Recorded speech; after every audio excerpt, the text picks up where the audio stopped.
అందరికీ నమస్కారం. నేను మీ గోపాల్ అయ్యంగార్. శ్రీమతి రామానుజాయ నమః. 11వ తారీఖు ఫిబ్రవరి 2024 నుంచి 17వ తారీఖు ఫిబ్రవరి 2024 వరకు మేషరాశి నుంచి మీనరాశి వరకు ఎలా ఉందో తెలుసుకుంటూ, ఈ వారం యొక్క గ్రహస్థితిని చూసుకుంటే గురువు యొక్క స్థితి మేషరాశిలో, కేతు వచ్చేసి కన్యా రాశిలో, మరి రవి బుధ కుజ శుక్ర గ్రహాలు మకర రాశిలో, కుంభంలో శని మరియు చంద్రుడి యొక్క స్థితి, అలాగే రాహు వచ్చేసి మీనరాశి సంచరిస్తున్నారు.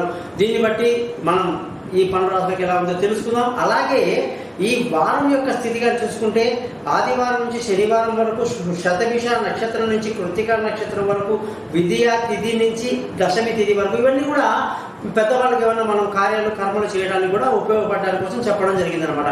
మీరందరూ కూడా మర్చిపోకుండా ఈ ఛానల్ని సబ్స్క్రైబ్ చేయడం, అలాగే మీ జాతకాలు చేసుకోవడానికి కోసం నా నెంబర్ పైన ఇచ్చాను, 3 కాంటాక్ట్ చేయండి. నేను మీతో మాట్లాడతాను, మీ జాతకాలు మొత్తం చెప్తాను.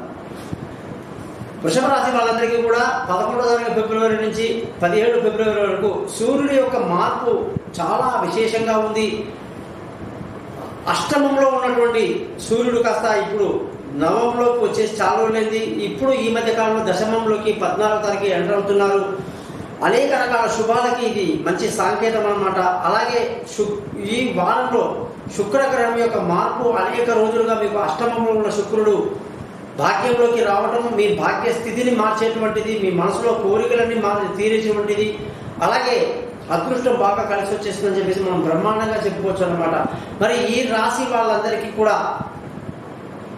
మానసిక ఉల్లాసం బాగుంటుంది, ధన ఆదాయాలు బాగుంటాయి, కుటుంబంలో సంతోషం ఉంటుంది, బంధువుల స్నేహితుల సహాయ సహకారాలు తక్కువగా ఉన్నప్పటికీ కూడా మానసిక ధైర్యంతో ముందుకు దూసుకువెళ్తారు. విలువైన వస్తువులు భూములు కొనడానికి చాలా బాగుందని ఆల్రెడీ చెప్పాను. సంతానం విషయంలో కూడా బెంగలేదు. వాళ్ళ యొక్క విదేశీ పర్యటనలు, వాళ్ళ పై చదువుల కోసం వాళ్ళు చేసే ప్రయత్నాలు కలిసి వస్తాయండి. తెలివైన నిర్ణయాలు తీసుకుంటారు.